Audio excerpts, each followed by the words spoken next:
Take it away, Charlotte. Thank you, Suzanne. Thanks for that poll. Thanks for everyone for answering. And I'm already excited to see the questions that have come through. We're going to cover a lot in about 45 minutes or so, and then we'll have space for questions at the end. So again, thank you for being here, and thank you to the Alameda Countywide Clean Water Program for having us. Today, we're going to learn about the Our Water, Our World program. I'll share a little bit about what we do, and then we'll get into what weeds are. As we already touched on, they have a loose definition, some identification tips, prevention strategies, weed management for when they do arrive, and we'll talk about herbicides as well. And of course, we'll have resources for you at the end, along with Suzanne's page that she'll send out. And a little bit about the Clean Water Program in Alameda County. They are the sponsor for the program today. The Alameda Countywide Clean Water Program works to protect Alameda County creeks, wetlands, and the bay from runoff that may carry pollutants into our waterways. And related to gardening, which we'll talk about today, that means avoiding chemicals that can be washed off into the lawn and garden and into storm drains by irrigation and rain. And if you would like to stay up to date on the programs, webinars, activities, hopefully some in-person things eventually, keep up to date by signing up for the newsletter that's on cleanwaterprogram.org.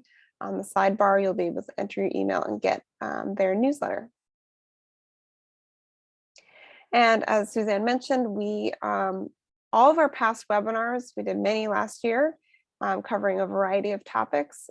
So our webinars can be found on the Clean Water Program YouTube channel, covering gardening for good bugs, IPM, veggie garden, talking about drought and water-wise gardening as well. So be sure to check that out. There's lots more information on there. So what is Our Water, Our World? We're a national award-winning program. We are a program designed to bring awareness between pesticides and water quality, and we provide pest problem-solving education. So what we do is we work with retailers throughout Alameda County and 23 or so counties in the Bay Area and beyond, working with about 200 stores. We work with hardware stores, garden centers, Home Depots, and lots of other independents as well. In the stores, what you'll see is most stores will have a rack like on the left with information sheets about common pests, ants, cockroaches, rats, and mice. That information is for you, the customer, to take home and please read. And also in the stores, what you'll see is on the right, these blue tags that highlight the eco-friendly products on the shelf. Also in some of the stores, you might see a poster either on the rack or on the shelves that have QR codes. So you don't have to take the piece of paper, but you can just scan the QR code and it will pull up that fact sheet right for you on your phone. And all the fact sheets and information about active ingredients and less toxic products are on our website at ourwaterourworld.org. And what we most talk about at Our Water, Our World is really drawing the connection between what we're doing out in the yard, in our homes, and that there's a direct connection to waterways, because any pollutants or any materials, and that could be pet waste, motor oil, when you're washing your car, that soap and debris that comes off, plastic litter, face masks, things like anything really that gets on the street or on the yard, when it's brought into those sewer drains at the street level, with rain or irrigation, they are a direct line to waterways. They go directly to the creek, the bay, ocean, etc. There's no treatment plant in between them, unfortunately. So we really want to make sure that what we're doing out in the yard, we're aware of that and we can protect those waterways as much as possible.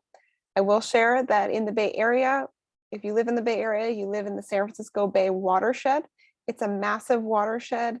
It's half of the water that lands on the state of California, either in rain or snow, drains into the San Francisco Bay. So all the way from the mountains through the valleys and all of those waterways in between, collects and drains eventually into the bay.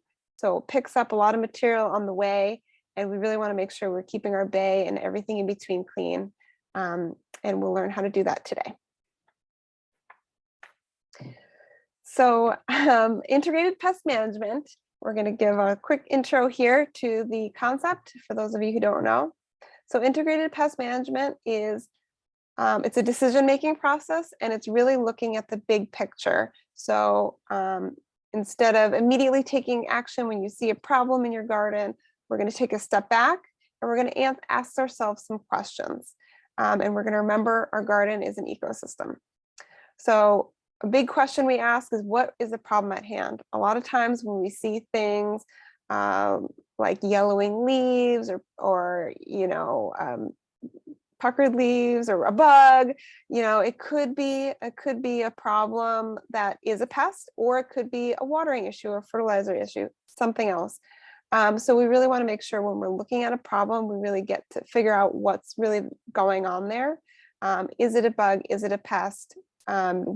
What really is happening? So that's the way we can take proper steps to deal with it. Also, a great question to ask is, can we live with it? This is a great question also to ask when with weeds, because every year we know we're going to get weeds. Especially me personally, I deal with a lot of Oxalos, and significant parts of the garden, I just go, whatever, it's going to happen. I'm going to deal with it. Certain parts of the garden, I don't tolerate it. And the same with every pest. Is it causing a lot of damage, or do we need to take action, or can we live with it and just kind of understand that it's a seasonal thing? The steps to IPM, prevention is our foundation of integrated pest management. So looking ahead, what can we do to keep our gardens healthy and prevent pest issues? A lot of this is really just taking good care of your plants, making sure that they are healthy. Healthier plants and a healthy garden ecosystem will have fewer pests just naturally. Then when we do have pests, we want to identify it, make sure we're actually dealing with a pest. And then if we see a bug or a rodent or something, we know what we're actually looking at. It's the only way we can take action. If we decide we want to take action, there are 4 kinds of action steps in IPM. They're called controls.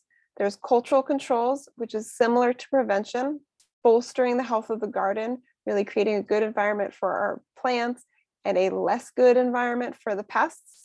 And that can look a lot of different ways, but mostly good, good care, good fertilizing, compost, mulch, focusing on the health of the plant. Then there are mechanical controls, which are physical tools, traps, barriers that we can use. So physical barriers, deer fencing, gopher baskets, row cover, tools like weeding tools, which we'll talk about today, and then traps, which can range from anything from roach traps, yellow jacket, or rodent snap traps. Biological controls are understanding your garden as an ecosystem and understanding that organisms in the ecosystem can help benefit you and take care of the pests for us, especially the beneficial insects. So nurturing them, inviting them in, giving those beneficial insects a place to live, and they will take care of a lot of the pest insects for us. Also, beyond beneficial insects, there's other organisms in the garden, snakes, birds, etc., that we want to understand their importance as well.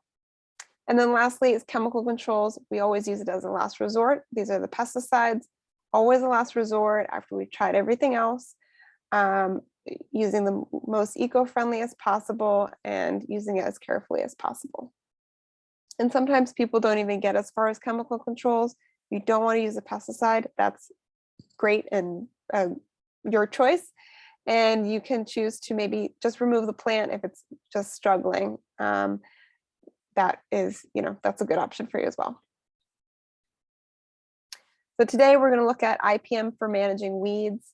We're going to review identification, prevention, and some action steps we can do for early detection and removal.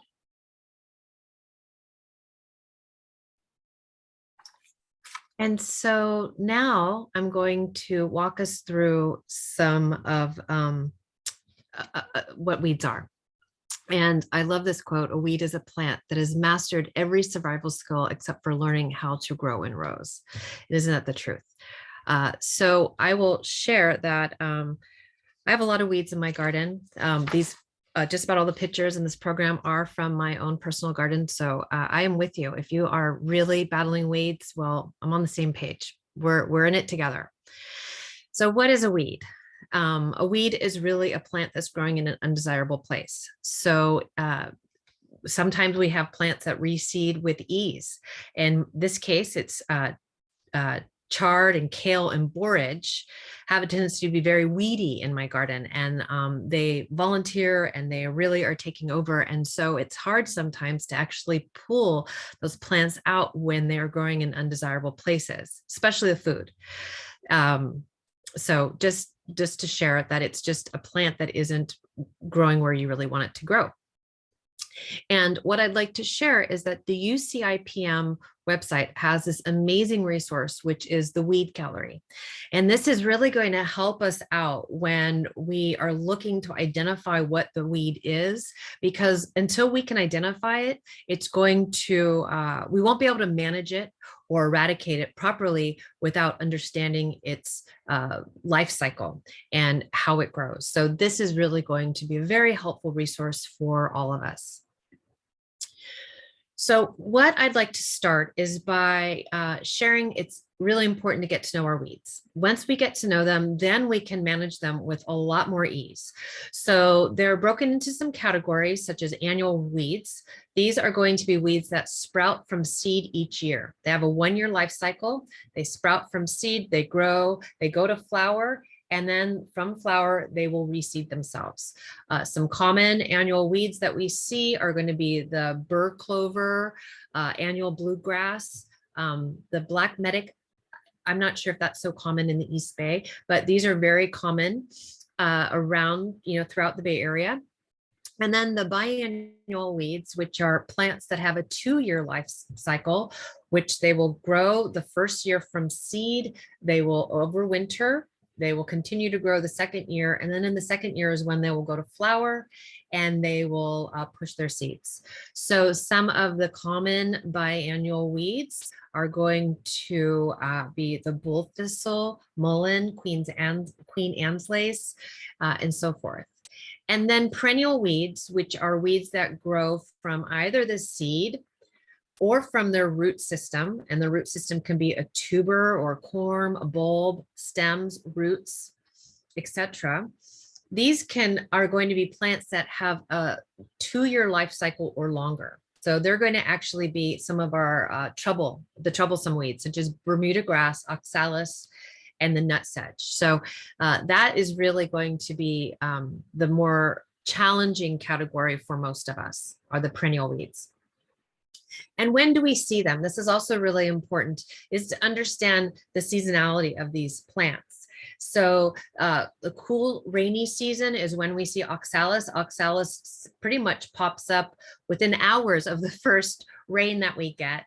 The chickweed, the Poa annua, or the annual bluegrass, is also going to be, these are common weeds that we see first sight of rain.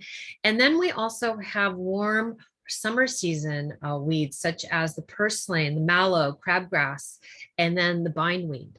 So these are weeds that we know start to come when things are drying out and are getting a little warmer. So I'm going to talk a little bit about the cultural controls, one of those action steps that Charlotte mentioned before. And this is really important, is that we want to adjust the environment to make it less desirable for the weeds to grow and more desirable for our plants. It might sound impossible, but it's not. I'm going to give you a few tips that'll help you make the environment less desirable for the weeds. And that's really what it's all about. So when we have, we're going to look at our soil, because the soil is, again, we want to make the soil less favorable for the weeds and more favorable for our plants. So when the soil is acidic, the weeds are really telling us a story. The particular weeds that really thrive in soil that's a little bit more acidic, that has a lower pH, is going to be the sorrel, the dandelion, plantain, and so forth. These are going to be plants that are really going to thrive when that soil is a little bit more acidic, and we can adjust that by raising the pH, making it a little bit more neutral or a little bit more alkaline. Now, the weeds that prefer more of an alkaline soil situation will be the chicory, the Queen Anne's lace, and as well as a few others. And this, if we want to eradicate these, then we can bring the pH down to a little bit more neutral, or even make it a little bit more acidic. So it also will be dictated by the plants that we have planted in the area, the desirable ones. However, by adjusting the pH, we can actually change the weeds that are growing in that area. And then when we have nutrient poor soil, we're going to see an assortment of weeds such as thistles and sheep sorrel, yarrow. These are going to prefer undisturbed, really poor soils that do not have a lot of richness to them. Whereas the weeds that really love nutrient-rich soils will be your chickweeds, our dead nettle, lamb's quarters, and so forth. So right there, by just changing the soil a little bit, we're going to reduce weeds. And then the next step is really looking at the irrigation and drainage. For all the years that I worked for clients as a maintenance gardener, this really was the number one reason why weeds kind of persisted in areas of the garden, was improper irrigation. It wasn't set up properly, or it wasn't running. The soil was never able to dry out. It was running too frequently, or really poor drainage. So the weeds that really like to grow in that wet and poor draining soil is going to be the dock, the chickweed, the loosefoot. These really they just let you know that things are not draining well. And then the weeds that like to grow in dry soil, again, are going to be the mullein, the mustards, the thistles. So if we have those weeds growing, if we just can cultivate the soil a little bit and maybe just get a little irrigation going, then we will see those weeds disappear. And then the weeds that really like to grow in hard, compact soil are going to be dock, field mustard, thistle, quackgrass, things like that. So if we amend our soil to improve the drainage and the water holding capacity, we're going to see many of these weeds disappear. And then aerating the soil to reduce compaction can be helpful.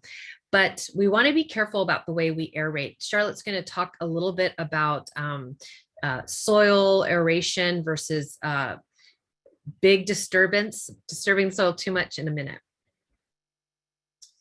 And then some weeds are just hitchhikers. So what happens is that they come in on our clothes from like a hike, or if we have a lawn service coming in to manage our lawns or our gardens, the weed seeds come in on their equipment from hired gardeners. They also can blow in with the wind. They can come in from the potted plants that we might purchase from a nursery, not that that's their intention, but because weed seeds could blow into their properties, those seeds could be in the nursery cans with the plants we're buying without us even knowing, because they haven't germinated yet. They can come in with on the fur of our pets, and also from birds and other wildlife critters that might visit our garden. So there's a lot of ways that the weeds can actually just show up out of nowhere. And one way to prevent waking up dormant seeds. So what happens is when weeds do go to seed, they will drop tons and tons of seeds in the soil, but unless the environment is perfect for them to germinate, they might not germinate and they'll stay in the soil and lay dormant. Disturbing the soil with tilling or turning the soil with shovel can awaken some seeds and will bring them up to the soil surface where it's warmer and maybe has more moisture or more room to grow. So we want to reduce the soil disturbance if you can. And then another way to prevent weeds is to, plant plants that you like. The more plants that you have that you actually want there, the less room there will be for your weeds to grow. Larger plants can also shade the soil to keep the sun away from some soil surfaces and prevent weed germination. So putting the plants that you want there will keep away the plants that you don't want there. And then for, if you do have areas of your garden that are not currently being used, you don't want to put perennials there. Maybe it's a veggie bed, but you're not planting at the moment, but you don't want it to get weedy. A great way to keep that soil covered is to use cover crops. Also a great way to keep your soil healthy throughout the winter or any period where you're not growing. It's also great to have plants like cover crops growing in that soil. So planting the cover crops are low cost plants: crimson clover, fava beans, oats, rye, vetch, just to name a few, are going to grow quickly and shade out that soil and be using up those nutrients and actually adding more nutrients to your soil while shading out and preventing weeds from growing. And then mulch is an excellent tool in preventing weeds. Mulch can be made out of, mulch is really anything you're using to cover your soil. So it can be made of DG, pebbles, rubber, but generally we recommend an organic mulch like bark, wood chips, straw, other organic materials, because that's going to actually add a lot of have a lot of benefits to your soil. Sorry about that. It's going to add a lot of benefits to your soil as it breaks down. But covering your soil with mulch will keep weeds from sprouting and growing, again, shading out that soil so it's not getting that sunlight. It adds nutrients to soil as it breaks down. It feeds the soil organisms, saves water and reduces evaporation. So covering your soil with a nice thick layer of wood chips will save water, keep that water in the soil. It reduces soil compaction and it keeps the soil in place and reduces erosion as well from wind or rainstorms. And it does regulate the temperature of the soil as well. So it keeps soil a little bit cooler in the summer and warmer in the winter. We do want to make sure that we're always keeping mulch away from plant stems so that it doesn't invite fungal diseases. And I will also mention, if you do want to have a big ship, if you get a big, batch of mulch delivered to you from an arborist or wherever, or from a store, it's important, if you don't use the mulch right away in that first day, you're not immediately putting it onto your garden. It's really important that you tarp it or somehow secure that mulch in place on your driveway or wherever it is. We don't want wind or rain pulling that mulch, whatever material it is. This also goes for soil or any other big deliveries you get. We don't want it pulling that material into the street because then it can get into our drains and then it can clog up our drains and sewer system, and we want to avoid that. Using drip irrigation is also an excellent way to reduce weeds. It's also wonderful for your garden. It's great localized a way to water your plants. Make sure your plants are getting efficient watering and deep watering when, on a regular schedule. Also wonderful for healthy plants. But drip irrigation is really, the water emitters are basically in contact with the soil. So the water is going directly where you put those emitters and not flying around the garden like with a sprinkler. So that means that less water is going where you don't want it to go, and it's only going to where you want it to go, and therefore less weeds in the garden, because as we know, rain, water will stimulate weed germination.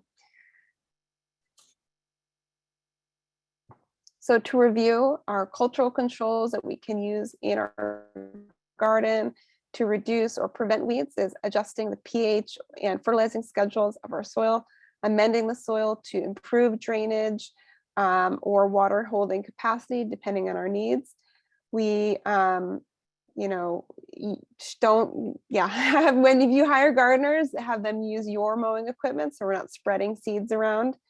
Reduce the soil disturbance, plant more plants that you want in your garden to outcompete the weeds, apply mulch, wood chips, or straw, and then water just the planted areas where you want your plants to grow.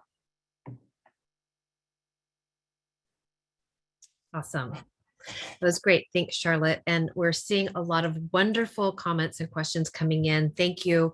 We will be addressing those as soon as we can, and definitely we'll have time after the program to answer any questions we don't get to within the next portion of our program. So thank you for adding all of your great questions and comments.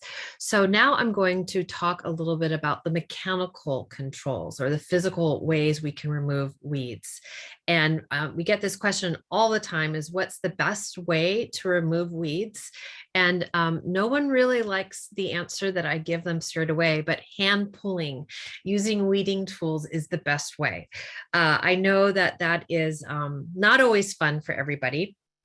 You know, but because it can be a little overwhelming. But what I'd like to share is that there are so many amazing weeding tools on the market. Find the ones that that you think are fun or easy to use. You don't have to be kneeling down. There are a lot of tools that you can use by standing up. And you know what you can do is invite your friends over for a weeding party. You know, good social distance and can get outside and, you know, have a good time. I personally like weeding. I think it's quite Zen-like. However, you know, it can get really overwhelming. So just do little sections at a time. And it's so gratifying when you can look at what you've just weeded. It looks so nice and clean. And then we're going to protect those areas. So there's a lot of amazing weeding tools on the market, from handheld weeding tools that are really common, such as the dandelion weeders or the hori-horis, which are gardening knives, all the way to hula hose or gardening hose, weeding hose, things that scrape the weeds, things that pull the weeds. This is the really fun heavy duty weed puller for Scotch broom. I love when I get to see this in action because it is very easy to use. And it's remarkable to see it just yank out something that is very deeply rooted and quite strong. So there is a weed tool for just about any weed that you are faced with. There are weed torches. Now, weed torches are extremely effective. They are hooked onto a small like camping propane tank. However, it's very sensitive, especially those of us that live in fire-prone areas. So certainly it's not for everyone. However, and we also definitely only want to use it now during the rainy season, not when things start to dry out. But it's an excellent way to burn the weeds between cracks or in the gravel of walkways or driveways. It's very economical. It's very easy to use, but again, it's not for everyone. But know that they're out there and they're pretty fantastic. They literally just burn the weeds down. Very easy to use. And then weed steamers. Weed steamers are very slow to make it to the commercial market. So I'm not sure if we might see them this spring as they come in with the new products for the 2022 season. However, we haven't seen them before. We know that they're available for commercial use. In fact, City of Davis has weed steamers and they use them very successfully. For those of you that are professional workers out there, know that you can, if you would like some support and resources for weed steamers for your municipality or your district, email me later and I can get you in touch. But these work really well and they're very efficient. Again, similar to the weed torch, it just is going to burn down the top of the weed. And then we have line trimmers and mowers. So um, if we're not removing them, if we're not pulling the weeds at first sight of, when they first emerge and they start to get a little bit larger, if we're not burning them down or steaming them, then the next step is that we have to trim or mow. We really want to make sure that we are tackling them before they go to seed. That is the huge, I hope, the huge takeaway that everyone goes home with tonight. We absolutely do not want those weeds to go to seed, because for every seed, it's hundreds of new plants that can be, that can germinate and grow. And we want to avoid that, because as Charlotte has mentioned before, these weed seeds can stay in the soil for years to come. And until they are, turned up or in a desirable growing zone, then they'll germinate and they will still be a problem for us. And then grazing animals. This is Ocho. He's a friendly guy that I happen to know at a friend's property. But grazing animals, we see them in the Oakland Hills, the Berkeley Hills. We see them in San Francisco, Bernal Heights, Potrero Hill. We see them in the greater East Bay regions. Goats are for hire. If you have an area that is might seem like it's too small to bring goats in, but it's just crazy overcome with weeds, and mowing isn't the option, then reach out to some of the goat for hire companies, because maybe all it is a couple goats just for an afternoon to take care of your weed problem. I did an inquiry about the goats once, and all I had was Oxalos in my yard, and they said that goats need a little bit more variety than just Oxalos. So if you're getting excited about the goats, it might not work for just Oxalos, but I understand the frustration.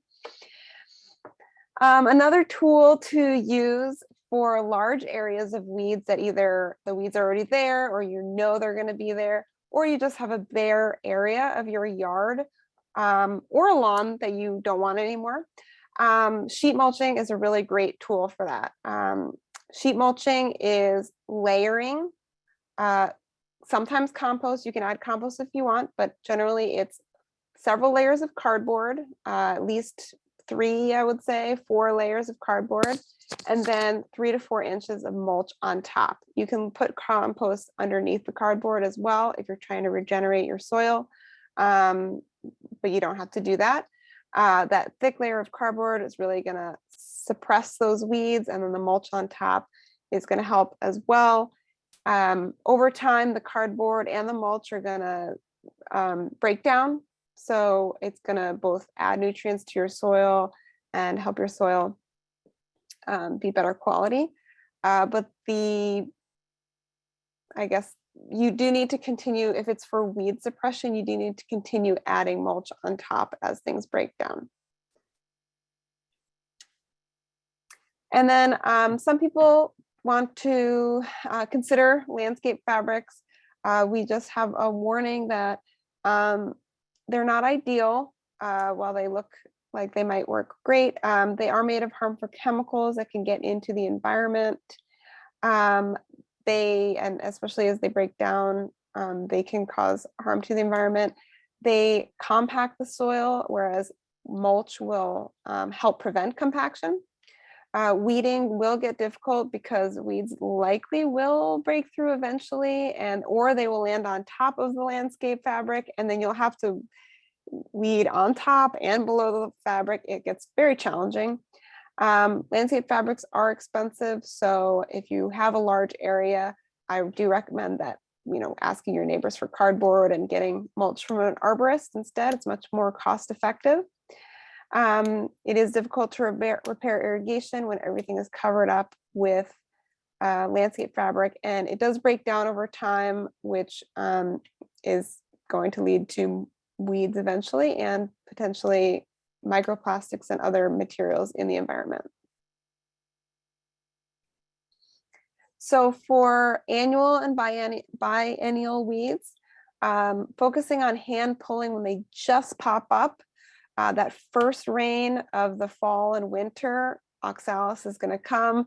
And there you're going to see the little baby heads come up. If you get out there and use a hula hoe and really disturb them right away, preferably when the soil is dry, that's going to really harm the weeds and knock them back a lot. You can also use a weed torch or a steamer. Ultimately, you just want to make sure you avoid letting them go to seed, because that will give them, they will then reseed, and then it'll just be more weeds next time. With perennial weeds, they can be a lot harder to get rid of. So you want to dig them out, get as much of the roots as possible, pull them out. If they're very difficult and it's hard to pull out the roots, cut them down as close to the soil surface as possible, and then put some mulch on top, and any suckers that come up, just keep cutting them back. Eventually, when they can't, photosynthesize anymore or grow anymore, they will slow down or stop. You can weed torch or steam the perennial weeds as well when they're young. Sheet mulching to smother them, and again, avoiding letting them go to seed. And one thing I just want to add, for those of us that have lawns, and let me just go back, and weeds in the lawn, if we can increase the health of the lawn and make sure when we're watering our lawn, we're watering deeply and letting the top couple inches dry, then we're not favoring the weeds. We want to really make the lawn more stronger and healthier and outcompete those weeds. So that was just a side note that I forgot to mention before. And then tips for some really difficult weeds. So some of us are faced with some of these more challenging weeds, such as blackberries, poison oak, cow thistle. The cow thistles have those big thorns that even when they're just a couple days old, it's almost impossible to pull them out because they are so thorny. But I will share that, again, when we get them young, when they have first emerged, and goes for blackberry and poison oak, you can hand pull them out with ease. Of course, we want to wear proper gloves, and especially with poison oak, we want to make sure, even I'll use disposable gloves that I can just dispose of afterwards, long sleeves, long pants, making sure my skin is completely covered. And then I'm very careful to then put those clothes into the wash, and then to wash with Technu afterwards. So Technu is a product that will neutralize the poison oak oils so that it doesn't have an allergic reaction on your skin. It reduces that the dermal reaction. But again, if we have a large area, what I suggest is to prioritize the weeds. Go for, if we have an area of the garden, we really want to manage the most challenging ones first. So if it's just Bermuda grass, we're going to let everything else just go until we got a grasp on that Bermuda grass or the crabgrass or the oxalis. And then once we've eradicated that weed, then we go to what's the next challenging weed on the list. Are we going to then go hit the sheep sorrel or whatever, the Poa annua, the annual bluegrass, whatever the weed is that or the mallow? We're going to prioritize and see which are the most challenging, and we're going to start with that. And again, we can invite our friends over for a weeding party, because it's just a lot more fun to have the support, and it'll go much faster. But something we want to be super mindful of is that we never put the weeds in the compost unless we are 100% sure that they are not going to spread by their stem, because a lot of the perennial weeds can spread and regrow from the plant parts, from stems. And then we also want to make sure that that weed does not have any seeds on it at all. So we just want to avoid putting these in our compost. It's always the best thing to do is to get the weeds into the green bin and off-site. And then we want to be really mindful to not plant a pest, which I'll talk about briefly in a moment. But for those of us that are battling oxalis, does seem impossible, right? Well, from personal experience and from hearing from others, if we are persistent and we are pulling the oxalis at first sight, very first moment they emerge, and it's well before they go to flower, if we can remove them, and it's going to take a lot of effort at the beginning, but over the years, if we are persistent, we're going to get to a place where little to no oxalis will grow. And the reasoning here is if we can hand pull it at first sight, when it first emerges, every time we hand pull that plant, that weed, we are reducing its opportunity to photosynthesize. And when it's not able to photosynthesize, it's getting weaker. So every time we pull it, it's growing, it's regrowing a weaker plant. And so over time, we're actually going to get it to the place where it's just going to not thrive, and we won't see it anymore. In addition, we're going to be really mindful. Oxalis, it's not a weed that we can outcompete. When we plant perennials or other plants in that area, or even lay down some sod or whatever the ground cover, oxalis is going to pop up when the rains start. And then once things start to dry out, it disappears. So sometimes it's a surprise to us, especially if we're new to a garden. If we've just moved into a place in the summer months, we are really surprised once the rains come. So just as frustrating as oxalis can be, if we are hand pulling it and being really aggressive with our efforts, it will pay off over time. Trust me. Again, from personal experience and also from hearing from other people I've talked to in the aisle at retailer outlets, that is the best way to manage oxalis. There are no products that will kill the oxalis. Sheet mulching will really help, but you'll have to triple layer the cardboard and then really make sure you've got a nice 3 to 4 inch layer of mulch on top.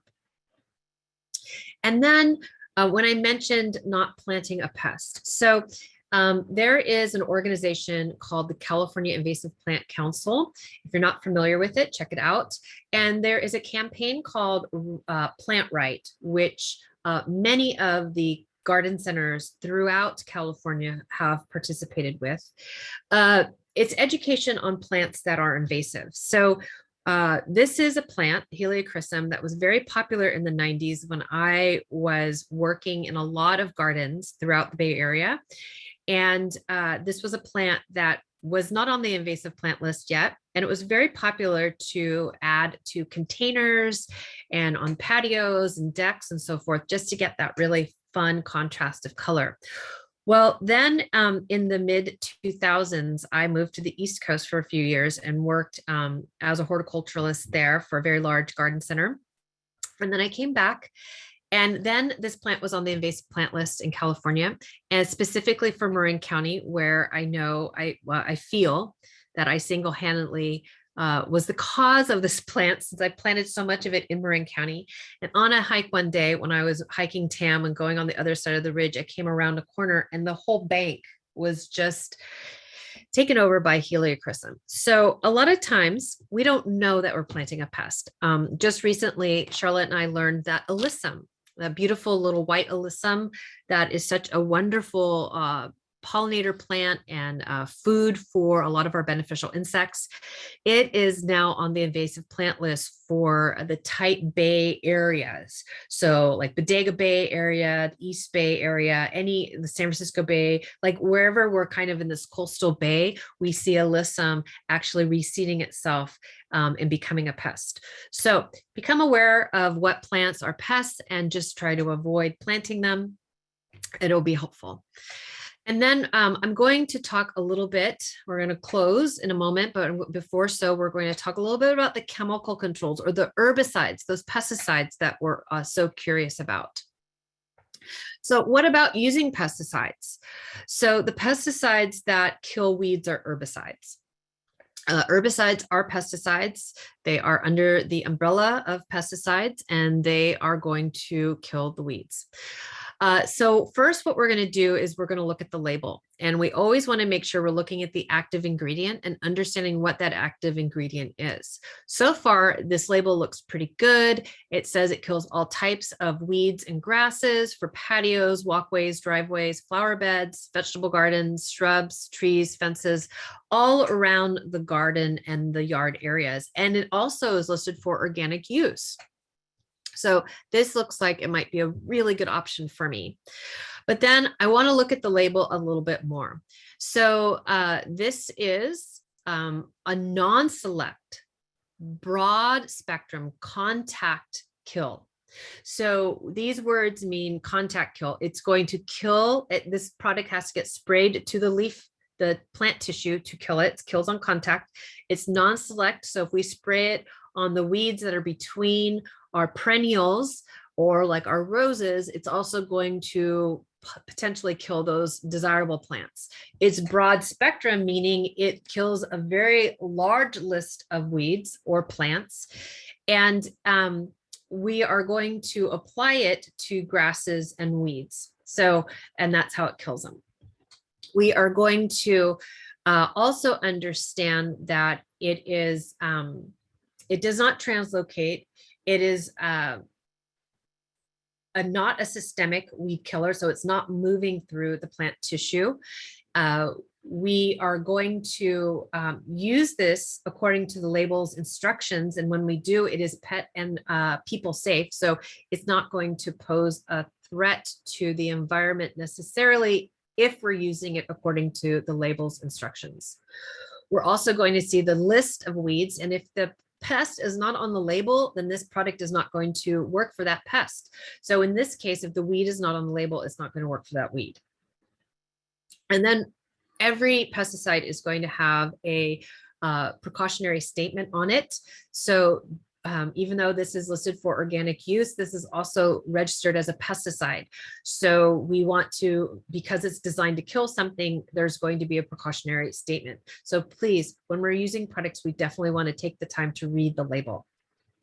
And then we want to understand how products work. This is not always going to be so easy, but there are products that are narrow spectrum or selective herbicides. And what that means, it's only going to kill a few closely related organisms or plants that are very closely related. Okay, so that's going to, we usually want to go for narrow spectrum or very selective products. So what's a select herbicide? It would be a broadleaf herbicide or for broadleaf weeds. So it might be dandelions in the lawn. It's only going to kill the dandelions and not the lawn. Okay, broad spectrum or non-select. This is going to kill a very large range of pests and non-targeted organisms as well. So this could be if we have that weed in the lawn, that broadleaf weed, that dandelion, and we spray a non-select herbicide, it's also going to kill the lawn. So it's going to kill anything that it touches. Contact kills means it has to come in contact with the surface of that pest, the plant, or the target organism to kill it. Synthetic or translocated means it's moving through the vascular system of the plant, and that's how it kills it. So it's going to kill the root system as well as the above ground parts of the plant. Pre-emergents are going to inhibit weed seeds from sprouting or germinating, and will inhibit them from emerging from the soil. Typically, pre-emergents are laid out before the rains start. And what happens is they create kind of an invisible film on top of the soil that prevents weed seeds from entering and germinating, or from germinating from underneath this film. And then post-emergents are used after weed seeds have emerged, have germinated from the soil. And timing is important. Again, we want to, some herbicides are going to work very quickly. They just burn down the material. So understand what the mode of action is. Others could take a week or two if they are a systemic or herbicide that needs to translocate through the cell structure of that plant, it could take a little bit of time, like a week or so, before we see those weeds die. Some can persist in plants and soil for long periods of time. So some of these herbicides can just be there for a long period of time. So understanding how the mode of action of that product is and what to expect from it. And some active ingredients can move through the soil and into the groundwater. So that's something else to be really mindful of. And yet another reason why it's so important to really only go for the eco-friendly products.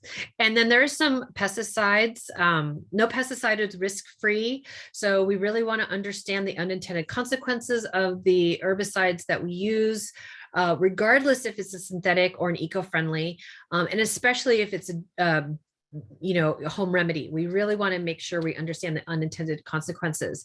This picture here is a rose bud, new stem emerging from this, the winter dormant season.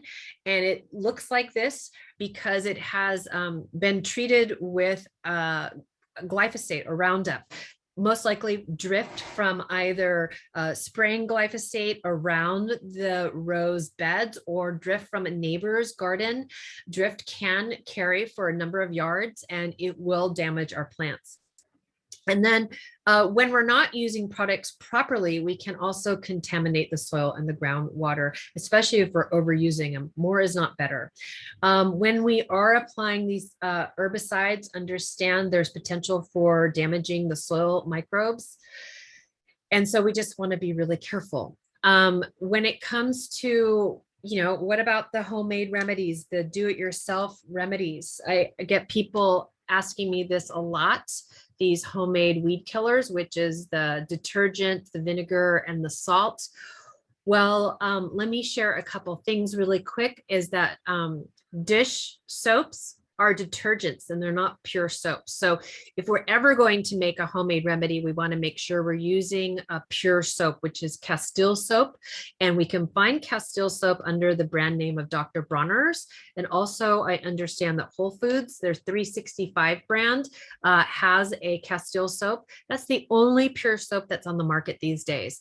Understand that detergents actually have ingredients that can be more harmful to the environment than just buying an eco-friendly herbicide.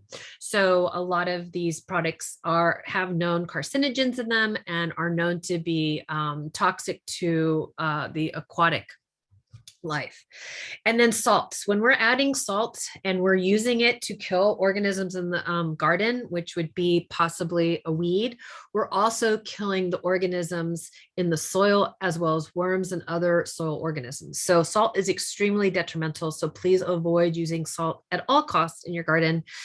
And vinegar. Vinegar has really is on the rise. It's gotten really trendy because it's organic. However, understand that household vinegar is about 5% acetic acid. This is what we'd be making our salad dressing out of. That's not going to be strong enough to kill weeds. And then when we get to 11% acetic acid, it's strong enough now to burn our skin. Sorry, the pups are barking. It's strong enough to burn our skin and also to cause eye damage. So when we get to horticultural vinegar, which is 20 to 30% acetic acid, this can cause blindness and is strong enough to be corrosive to metals. So please use caution. And if we want to use a do-it-ourself home remedy, boiling water kills weeds. So please just use boiling water. Do not use one of those homemade remedies. Boiling water kills weeds, but just be careful not to burn yourself. And be careful what the internet says. It's not always right. All right. And where you can go on the internet, some great resources for you. The omri.org lists organic materials review. It's organic pesticides that have been reviewed and tested. And the National Pesticide Information Center, another great resource for pesticides. And you can go there to learn about how the active ingredients actually work and any potential consequences that they have. Again, as Suzanne mentioned earlier, but I think there's been some questions about like how do I identify. Highly recommend the UC IPM website for all questions pest related, but especially if you do have weeds in your yard, you don't know what they are, go on the weed photo gallery. You can even, you know, it can walk you through a little bit to narrow down what your weed is. So you don't have to look through hundreds of photos of the weed. You can kind of look, is it a grass? Is it a broadleaf? And then slowly figure out what it could be from this website. Highly recommended. And it'll likely show you weeds in different stages as well. And we have a fact sheet on ourwaterourworld.org all about weeds and, you know, some more preventative measures and some products that you can use to get rid of them. And, you know, maybe I actually like to say I'm a big soil person. So I think about weeds as, you know, while I don't like them, they are at least covering and protecting the soil and there are roots growing in the soil. So that's one way to look at them. Another way is, you know, weeds are flowers too, once you get to know them. So try to appreciate in the, you know, one section of your yard, try to appreciate the weeds.